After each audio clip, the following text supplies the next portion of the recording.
What's up everyone? Welcome to the video. Today we're going to take a look at how to replace the battery in this Toyota 4Runner remote key fob.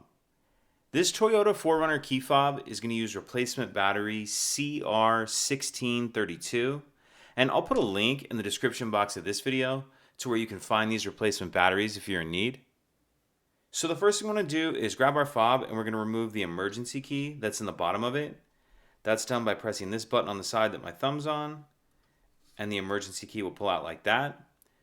Now if we hold the key fob with the buttons facing down and we take a look at the bottom of it, we see there's this notch right here that the end of the key's on. And if you notice on the end of the key, there's a little bit of a lip. So what I'm going to do is stick the end of the key in that notch like that, make sure it's all the way pushed in, and then twist the key.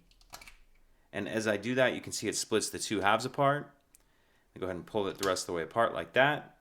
And if your board sticks in the back like this one did, you can grab your key and just kind of get under the edge of it and pick it up. Then on the back of the board, we see our battery right here.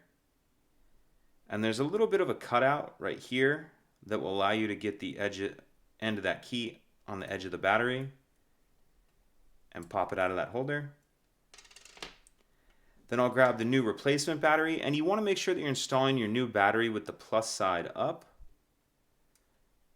Just go ahead and snap it down into that holder like that. And then I'm going to put this time face down in the front of the case, the part that has this rubber piece. Like that. Then we can snap the back cover on. Slide our emergency key back in. And that's it. If you could take a second to like and subscribe, it helps us out, and I'd appreciate it. Thank you.